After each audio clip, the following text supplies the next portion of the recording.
Hey everybody, welcome back to the channel. Today we're going to be talking about something you can barter with, a service that you can use to barter for other goods and services. I was going to make a video today about the news and what's coming and all that. Homeland Security Secretary, I'm not sure going to do so. And all it did was make my blood boil. I have heard Biden speak for the last time. The puppeteers are really manipulating that old man. For everybody that thinks his wife is mean for making him do it, just know they're owned. They are owned and controlled by somebody else. Imagine there's demons involved. So, I decided to make a video about something that could actually bring value to somebody's life in the future. In the future, I mean Thunderdome. Okay, I think we're going to experience something that's never been seen on the planet.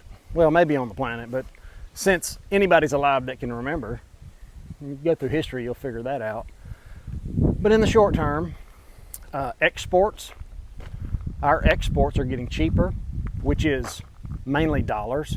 That's not an export, I understand, but that's what we do. We ship dollars overseas and they send us imported goods and services.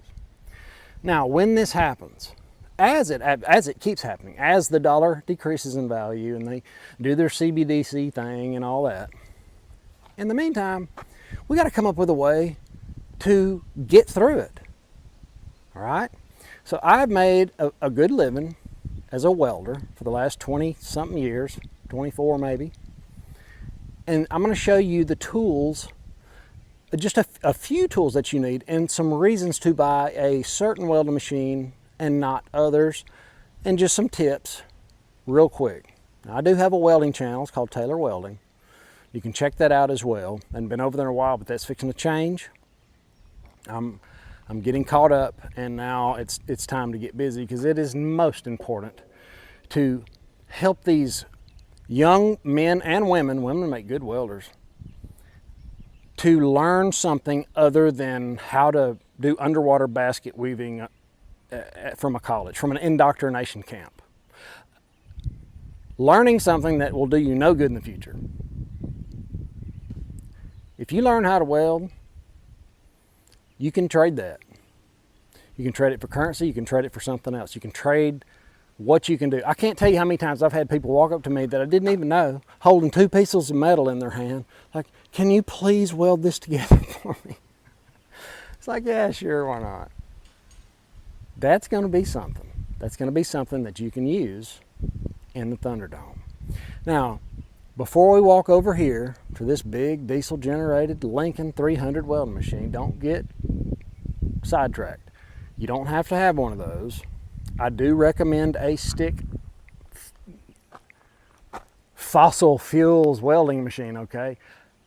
But I lean towards diesel because diesel fuel doesn't go bad. It gets water in it, you can drain the water off, okay? I'm sure it can get contaminated, but it lasts a long time compared to gasoline. And it doesn't use near as much fuel. So, I've got a few tools sitting on here, and I'm thinking the sun is going to be right in your eyes. I'll do it like this. So, the reason for the welding machine is because you need to be mobile. A lot of preppers are saying just get a MIG welder, and that's good, that's great.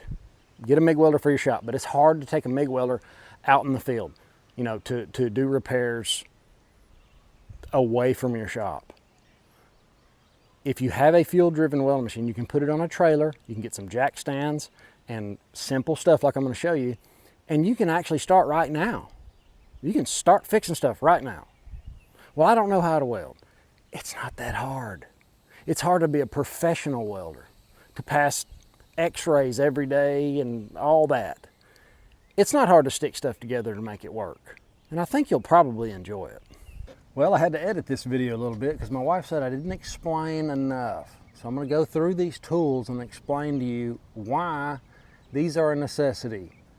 I'm pretty sure you know why you need a welding lint, a hood. But the reason why this Tafui, doesn't matter what kind of hood you get, This is nice. They actually sent it to Jose. I like it because it has this. And you can use this as a face shield, and then you can flip your hood down and go back to work. You don't have to wander around looking for your safety glasses. It's adjustable like a headband, like a I'd say a ball cap. It's very comfortable. It's a good welding nut. You need a welding nut, all right? The next tool that you're going to need, man, there's so many. I'm gonna go in order maybe, probably not, is a Metabo cut-off wheel, zip blade, whatever you guys wanna call it. You can cut so much, you can do so much with a grinder, just a regular grinder and a cut-off wheel, okay? This happens to be a Metabo brand original wheel. I've never had one hit me in the face, come apart, so I kind of gravitate towards it. This is a Makita cut-off grinder. They spin really fast. You do not have to have, if all you've got is a grinder, you're good, because you can, oh, I got it right here. This part right here will, well, it'll come off. You can buy these adapters, and you can put them on a regular grinder. So you can put that cutoff wheel on this grinder. This is also a Makita. Can you tell I'm a fan of Makita? They're just tough. So you can have a grinder, and you can put all the attachment, all the different wheels on one grinder. So you got one grinder in the whole deal, okay? Wire wheel, grinding disc, sanding disc, cut-off wheel. You got it all. You just got to go to the trouble to change them out. Next, you're going to need a good pair of welding gloves. I do like Tillman. I'm not paid by any of these companies. Besides, when you use my link for Tafui, you get paid by them. But Tillman, 50 large, that's what I wear. These are MIG gloves. That's why I'm showing them to you. And no, that's not left and right. That's my initials. That's actually my welding stencil that's on a lot of pipe out there. And that's how I know whose gloves are whose. Mark your gloves. It's weird. They get funky, and as long as it's your funk, it's okay. Next, this, for you guys that are actual welders, I know I got some welders to watch because they watch the welding channel. I do have a Taylor Welding channel you need to check out. The stubby rod saver. This is what holds your electrodes. I have a welding rod somewhere. It's not. You stick your rod in there and you twist this thing, and that little driver comes up and it crushes the rod in there. I mean, all other stingers hold the rod. This is a rod crusher. Now, why that's important is because you're going to want to bend. I got one over here on the ground. Welders throwing rod butts on the ground. Can't tell you how many times I've heard that. Your rod goes in here and you twist it. That dude you can bend it to wherever you want, and that's really going to help you weld. And then when you're done, you just twist, well, if you don't tighten it. And you can see where it dimpled the rod. It made a dent in it. This is a military grade rod stinger. You should get one. And you're thinking, they don't make them anymore, Chris, you've already told us that. Well, it turns out that the company that used to make them saw my video, and they want to know where I found it because they'd made them forever. The last production run they did was for the military. It's a military grade 400 amp, bad to the bone stinger. It's the best one I've ever used in my life.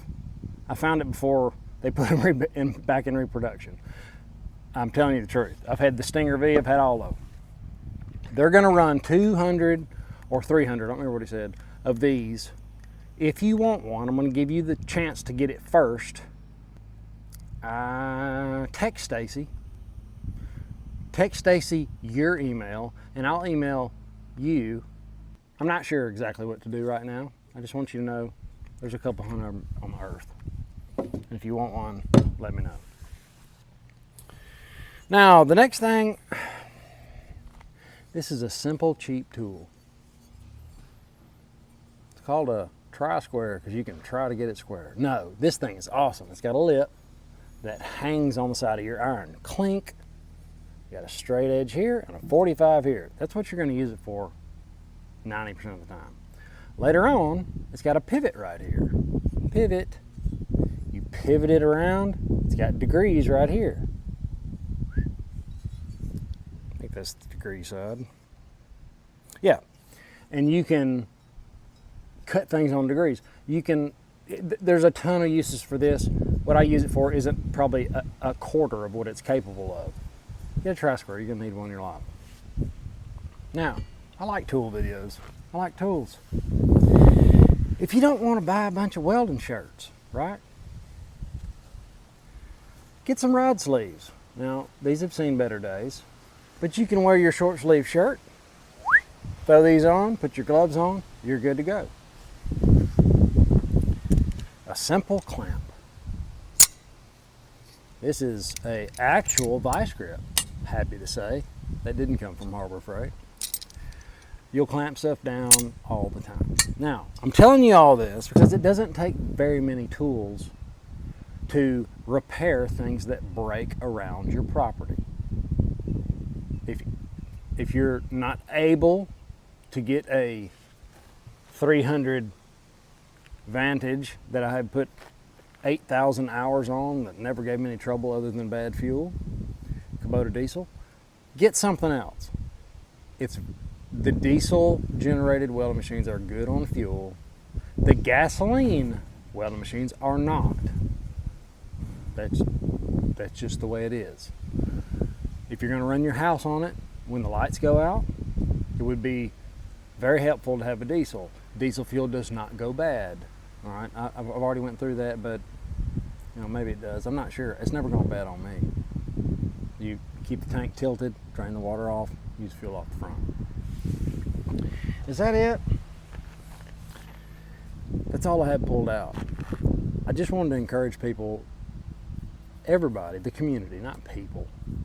I wanted to encourage you to, if you know you're young, child, woman, girl, boy, whatever, is not really cut out for college, or you don't want them going to an indoctrination camp to get into a bunch of debt, and you know they should probably have a trade. Welding was a good trade. It was for me. I'm retired from it, and I'm just a little over 40. If you play your cards right, and you work hard, and you weld, and you do what you need to do, you have a good money flow. You know, it's hard to get ahead if you're working at McDonald's. I know my grandfather's preacher's son is working at McDonald's, and he just finished his 4-year degree in weather, storm chasing or something. I don't understand the logic going into that. It's not for me to judge. I'm just saying, if you'll apply yourself to what makes money, like, okay, I've got to make it in life. It's hard to do it without money. What is the trade that's going to pay me the most? That's what I did. Electrician, plumber, welder, stay in there. Okay? I'll make another video about other trades. There's a bunch of other ones that do compete with welding. That's it. That's all, guys. Have an awesome, awesome day. I'll see you in the next one later.